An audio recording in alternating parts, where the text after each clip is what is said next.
সবাইকে জানাই মহাষষ্ঠীর শুভেচ্ছা। পুজো পুরো দমে শুরু হয়ে গেছে এবং ষষ্ঠীর বোধনের হাত ধরে দেবী দুর্গা এসে পৌঁছেছেন সবার কাছে। সন্ধ্যে থেকেই শুরু হয়েছে প্যান্ডেল হপিং, খাওয়া দাওয়া, দেদার আড্ডা, মজা, হই হুল্লোড়। বৃষ্টি মাঝে একটু শুরুতে বাদ সেধেছিল বটে, কিন্তু ওই মানুষের ইচ্ছা শক্তির কাছে তো সব কিছুই হার মেনেছে। তাই একটুও সময় না করে প্রত্যেকেই বেরিয়ে পড়েছেন পুজো দেখতে, প্যান্ডেল দেখতে। জেলার পুজো আপনাদেরকে দেখিয়েছে এতক্ষণ, এবার চলুন একটু কলকাতার পুজো দেখি। প্রথমেই শোভাবাজার রাজবাড়িতে চলে যাই। বলা হয় 1757 সালে পলাশির যুদ্ধের পর থেকেই নাকি এই শোভাবাজার রাজবাড়িতে দুর্গা পুজো শুরু হয়েছিল। তারপর থেকেই নিষ্ঠা ভরে এই পুজো হয়।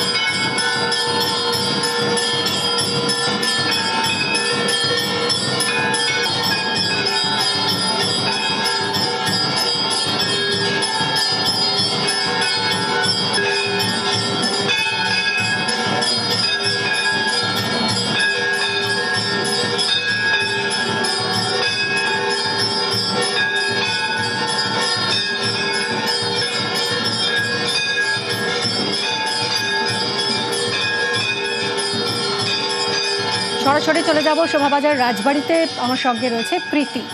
প্রীতি, শোভাবাজার রাজবাড়ির পুজো বলা হয় যে কলকাতার প্রথম শারদোৎসব। অত্যন্ত নিষ্ঠার সঙ্গে এই পুজো করা হয় এবং বনেদি বাড়ির পুজোর কথা বললে এই পুজো তো আসবেই। আজ ঠিক কি কি রীতি রয়েছে, রীতি মেনে পুজো এগোচ্ছে, এই মুহূর্তে কি হচ্ছে সেখানে? বিবি, সবটাই তোমাকে জানাবো, কিন্তু সবার প্রথমে তোমাকে শুভ ষষ্ঠী এবং শারদীয়ার শুভেচ্ছা। দেখো, কলকাতার রাজবাড়ি বা কলকাতার বনেদি বাড়ি যে পুজো রয়েছে, সেই পুজোর কথা যদি আমরা ঘাঁটি বা ইতিহাস যদি আমরা ঘাঁটি, তাহলে এই শোভাবাজার রাজবাড়ির কথা কিন্তু একেবারে উল্লেখযোগ্য। কারণ 1757 অর্থাৎ পলাশির যুদ্ধের পর থেকেই কিন্তু কিছুদিন পর থেকে এই শোভাবাজার রাজবাড়ির পুজো তা হয়। সেই সময়কার প্রথম যিনি ইংরেজ গভর্নর ছিলেন রবার্ট, তার যে একদম ঘনিষ্ঠ বন্ধু মহারাজ নবকৃষ্ণ দেব, তার হাত ধরেই কিন্তু এই পুজো শুরু হয়। ইতিমধ্যে রয়েছি আমরা শোভাবাজার রাজবাড়িতে। আমার চিত্র সাংবাদিককে বলবো সেই ছবিটা দেখানোর জন্য। দেখো, থিমের প্যান্ডেল যখন একদিকে সাধারণ মানুষের ভিড়, আমজনতার ভিড়, তখন বনেদি পরিবারের যে পুজো, শোভাবাজার রাজবাড়ির যে পুজো, তা কিন্তু একেবারে জমজমাট। আমি কথা বলবো এখানকার অষ্টম জেনারেশনের সঙ্গে, যারা এই পুজো এখন করছেন। আপনারা অষ্টম জেনারেশন, কি কি নিয়ম মেনে, কি কি প্রথা মেনে, কারণ বৈষ্ণব মতে আপনাদের এখানে পুজো হয়, কি কি প্রথা মানা হয়? হ্যাঁ, প্রথা বলতে আজকে মায়ের অধিবাস হলো এবং বিকেলবেলা স্ত্রী নিয়ে যাওয়া হয়েছে মাথায় করে, যেটা বিয়ের আগের দিনকে যে গঙ্গা পুজোর একটা ব্যাপার থাকে সেইটা করা হলো। কাল সকালে কলা বউ স্নানে যাবে এবং রীতি যা আমাদের নিষ্ঠা ভরে যেটা হয়, সেটার জন্যই বিখ্যাত শোভাবাজার রাজবাড়ি। বনেদি আনা বলুন 1757 সালের থেকে যা যা রীতিনীতি হয়ে এসছে, তো অবিকল অষ্টম জেনারেশন। একটা জিনিস আপনার থেকে জানতে চাইবো, যে মা এখানে মেয়ে হিসেবে পূজিত হয়, মানে দেবী দুর্গা এখানে মেয়ে হিসেবে পূজিত হয়, সেখানে গিয়ে আপনারা অন্ন ভোগ দেন না, ভাত দেন না, ভোগের ক্ষেত্রে কি কি তাহলে? হ্যাঁ, ব্যাপারটা হচ্ছে আমরা যেহেতু ব্রাহ্মণ নই, তাই আমরা দিতে পারি না। তো মায়ের কাছে নৈবেদ্য হিসেবে চাল, কলা, দুধ এগুলো দেওয়া হয়, যে মা ফুটিয়ে নিজে খাবে। আর মিঠাই ভোগ মাকে দেওয়া হয়, যেটা এখানে 13 রকমের মিষ্টি, নিমকি, নোনতা থাকে, যেটা এখানে বাড়িতে তৈরি হয় গঙ্গা জল, কর্পূর দিয়ে, সেটাই মাকে ভোগ হিসেবে নিবেদন করা হয়। আমি বাড়ির মহিলাদের সঙ্গে একটু কথা বলার চেষ্টা করব, যে এই কটা দিন বাড়ির বাইরে বেরোনো হয় না একদমই, হয়তো কিভাবে হচ্ছে প্ল্যানিং থাকে? আমার তো অলরেডি 2 দিনের জন্য ঘোরা হয়ে গেছে, সব প্যান্ডেল হয়ে ঠাকুর দেখা হয়ে গেছে। তারপরে থেকে আমি এইখানেই যে একদম সেট হয়ে গেছি, সেটা হয়ে যাবো কালকে। আজকের থেকে শুরু হয়ে গেছে, কোন শাড়ি পরবো, কি গয়না পরবো, মানে একদম সেট। মানে কলা বউ স্নান ভোরে রাতে রয়েছে, সেখানে দাঁড়িয়ে এই একটা খটোমটো শিডিউলের মধ্যে কি করে সবটা হচ্ছে আপনারা ম্যানেজ করছেন? সকালবেলা তো কলা বউ নবপত্রিকা স্নানে চলে যায়, ততক্ষণে আমরা পুরো আস্তে আস্তে নিজের মতো রেঞ্জে রেডি হতে শুরু করে দিই। সকালবেলা তো তার আগে তো পুজো শুরু হয়ে যায়। তো অঞ্জলি, কালকের থেকে তো আমাদের অঞ্জলি শুরু হয়ে যাচ্ছে, সেজন্য আমরা তাড়াতাড়ি করে রেডি হয়ে একদম অঞ্জলি 9:30-র মধ্যে আমাদের সব শেষ হয়ে যায়। প্রাণ প্রতিষ্ঠা হয়েছে না, এখনো হয়নি, কালকে হবে। কালকে বেল বরণ হবে, সব বরণ হয়ে গেছে, বেল আজকে হয়ে গেছে। মায়ের প্রাণ প্রতিষ্ঠা হয়ে গেছে বেলবাগানে আরতি একটু আগে। আরতি হয়ে গেছে, কিন্তু ওটা দিয়েই ওইটা দিয়ে প্রাণ প্রতিষ্ঠা হবে, যেটা এখনো ওইটা মানে ছোঁয়ানো হয়নি, সেটা দিয়ে প্রাণ প্রতিষ্ঠা কালকে হবে সপ্তমী। একদমই মিমি, তোমাকে শোভাবাজার রাজবাড়ির ঠিক ছবিটা কি সেটা তুলে ধরলাম, এবং অন্যান্য পুজোর তুলনায় শোভাবাজার রাজবাড়ির যে পুজো তা কিন্তু অনেকটা আলাদা, সেটাই বললেন এই অষ্টম জেনারেশন যারা এবারের পুজোর দায়িত্বে। মিমি, একদমই প্রীতি, অনেক ধন্যবাদ।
আর কলকাতার পুজো মানেই বাঙালি কিন্তু একেবারে দুভাগে ভাগ হয়ে যায়, উত্তর কলকাতার পুজো আর দক্ষিণ কলকাতা। সেই চিরাচরিত লড়াই, উত্তরের পুজো বলে আমাকে দেখ তো, দক্ষিণ বলে আমাকে।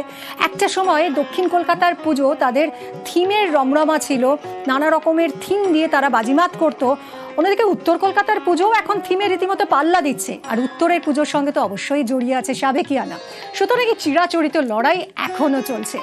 এবারে আমরা সরাসরি শ্রীভূমি আর দক্ষিণের সুরুচি সংঘ দুটো পুজোই দেখব।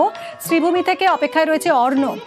অর্ণব, শ্রীভূমি স্পোর্টিং ক্লাবের পুজো মানেই হচ্ছে ভিড় টানায় একেবারে প্রথম সারিতে থাকে এই পুজো, এবং যারা পুজোর লিস্ট বানিয়ে পথে বেরোন ঠাকুর দেখবেন বলে, তাদের কাছে একেবারে প্রথম সারিতে থাকে এই শ্রীভূমির পুজো। আজ ষষ্ঠীর রাত, শ্রীভূমির ছবিটা ঠিক কি? দেখো, শ্রীভূমি মানে একটা জমজমাট প্যাকেজ, এবং যে কলকাতার যে সমস্ত পুজো মণ্ডপগুলোর প্রতিমা দর্শন না করলে কোথাও দুর্গাপুজো দেখাটা ইনকমপ্লিট থেকে যায়, তার জন্যই হয়তো মহালয়া থেকে এই লাইনটা পড়ে। কারণ একবার শ্রীভূমির প্রতিমাকে দর্শন করা, আর এবার হীরের গয়না তার সঙ্গে রূপো, এই দুই মিলিয়ে এমন একটা মায়াবী পরিবেশ তৈরি হয়েছে গয়না সাজের সঙ্গে, সেটা দেখতেই এই মুহূর্তে কাতারে কাতারে মানুষ আসছে।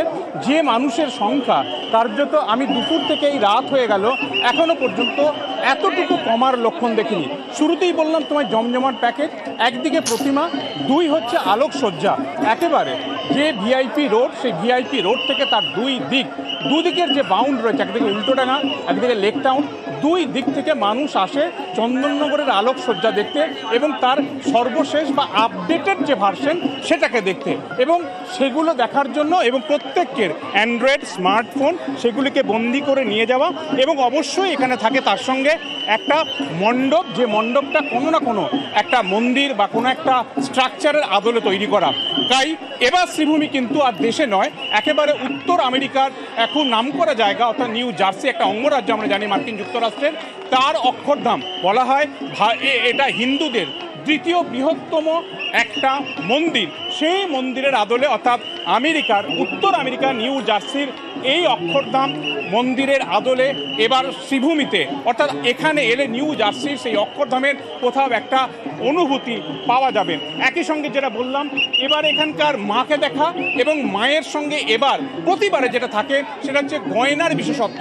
যে অলংকার এবার মা এখানে পরিহিত হয়েছেন, দুর্গা, সরস্বতী, লক্ষ্মী এবং বাকি সমস্ত এখানকার প্রতিমা, সেই প্রতিমায় কিন্তু হীরের দুটি আমরা দেখছি। জনপ্লাবন একেবারে শ্রীভূমি স্পোর্টিং ক্লাবের ষষ্ঠীর রাতের এই ছবিটা কিন্তু অত্যন্ত পরিচিত। শ্রীভূমি স্পোর্টিং ক্লাবে এরকমই ভিড় হয়, এবং ষষ্ঠীর রাত আবারও বুঝিয়ে দিচ্ছে যে শ্রীভূমি কতটা জায়গা করে নিয়েছে মানুষের মনে।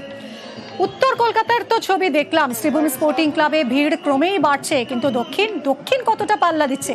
সুরুচির সঙ্গে চলে যাব আরও এক এমন পুজো, যে পুজো একেবারে ষষ্ঠীর রাতে, যেখানে জনপ্লাবন বলাই যায়। ইরন রয়েছে সেখান থেকে। ইরন, শ্রীভূমিকে কি পাল্লা দিতে পারছে সুরুচি, অন্তত ভিড়ের দিক থেকে?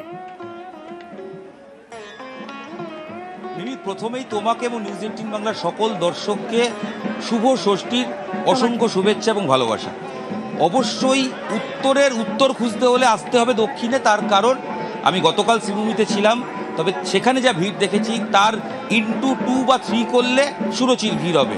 রাজ্যের ক্রীড়ামন্ত্রী অরূপ বিশ্বাসের পুজো হিসেবে পরিচিত, যেখানে অনুশীলন সমিতি এবারের আহুতি থিম করা হয়েছে বা ভাবনা, যেখানে স্বাধীনতা সংগ্রামের ইতিহাস তুলে ধরা হয়েছে, যেখানে অনুশীলন সমিতির অবদান অনস্বীকার্য এবং মহান মহান বিপ্লবীদের প্রত্যেকের জীবনের গল্প, প্রত্যেকের লড়াইয়ের গল্প ভারতের স্বাধীনতা সংগ্রামের জন্য, সেগুলোই কার্যত তুলে ধরা হয়েছে। এটা হচ্ছে ভিড়ের ছবি। আর এর পাশাপাশি এই যে দেয়ালের যে কাজগুলো দেখছো পুরোটাই সিমেন্ট খোদাই করে সেটা থেকে কেটে কেটে প্রত্যেকটা বক্তব্য, ইতিহাস সেটা লেখা রয়েছে। এবং এটা যখন দেখছি তখন একটা ফ্যামিলির সঙ্গে পেয়েছি যারা সপরিবারে যারা ঠাকুর দেখতে বেরিয়েছে, অবশ্যই ফুল ফ্যামিলি একসঙ্গে। তো আমার যেটা প্রশ্ন সেটা হচ্ছে যে তোমার থেকেই শুরু করি, কারণ ঘাম দেখলে বোঝা যাচ্ছে মেয়েকে কোলে নিয়ে, এটা তো ট্র্যাডিশন, এভাবে তুমিও এক সময় দেখতে, আজ মেয়েকে দেখাচ্ছ।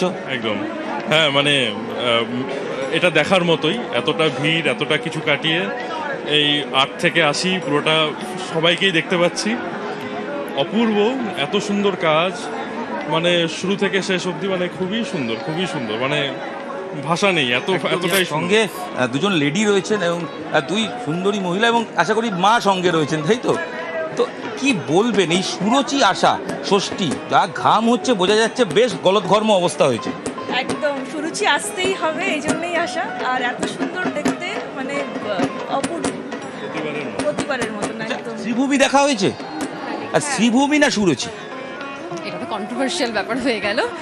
প্রত্যেকটা মণ্ডপে নিজস্ব একটা আলাদা সৌন্দর্য রয়েছে, তো এটা একদমই আলাদা। মানে এই যে আজকে ঘামটা, সেটা সার্থক। কারণ দেখুন, আমরা কয়জনই বা কতজনই এই বিপ্লবীদের নাম জানতে পারি।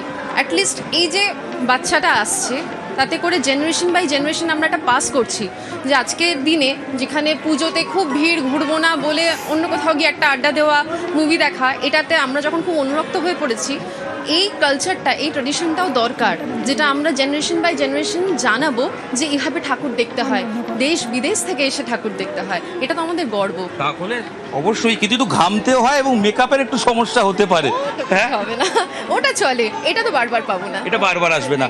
এই যে ছেলের বউ মেয়েকে নিয়ে একসঙ্গে ঠাকুর দেখা, কিরকম অনুভূতি? নিজের ছোটবেলাটা মনে পড়ে? ভীষণ ভালো লাগে। সুরুচি সঙ্গ প্রতি বছর আসি, আর প্রতি বছরই নতুন চমক, দারুণ সুন্দর। ও নতুনত্ব কি পাওয়া যায় সুরুচি? প্রতিবারই নতুনত্ব হয়, আর এবারে তো কোনো ভাষাই নেই, অপূর্ব সুন্দর কাজ।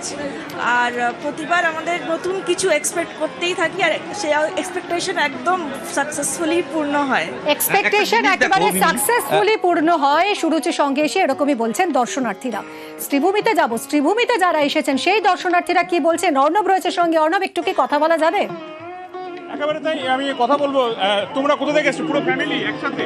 না, আমি তো এখানে পাতিপুকুরে থাকি, আমার বাড়ির পাশে, আমার বন্ধুদের সাথে এসেছিলাম। আচ্ছা, বন্ধুরা কি বাইরে থেকে এসছে? হ্যাঁ। আচ্ছা, কি এবার কি শ্রীভূমি কি ভিড়ে কি বলছে? ভিড় কি হয়েছে? খুব বেশি হয়েছে। আগে তো অনেকটাই, মানে বলতে গেলে ঠিক ছিল, কিন্তু এখন এইবার বেশি ভিড় হয়েছে। আচ্ছা আচ্ছা। আর আরো অনেকে রয়েছে ছোট ছোট। তুমি কোথা থেকে আসছো? তোমরা কোথা থেকে আসছো? দক্ষিণদ্বারে।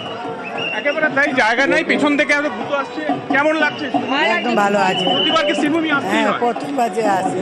এরপরে কোথায়? শ্রীভূমির পর কোথায়? এটা কি বলতে পারি না, যেখানে ভালো লাগে। একেবারে তাই, ভিড়ের যে চাপ রয়েছে, পেছন থেকে একটা বড় প্রেশার আসছে, কাজে দাঁড়িয়ে কথা বলার মতো জো নাই।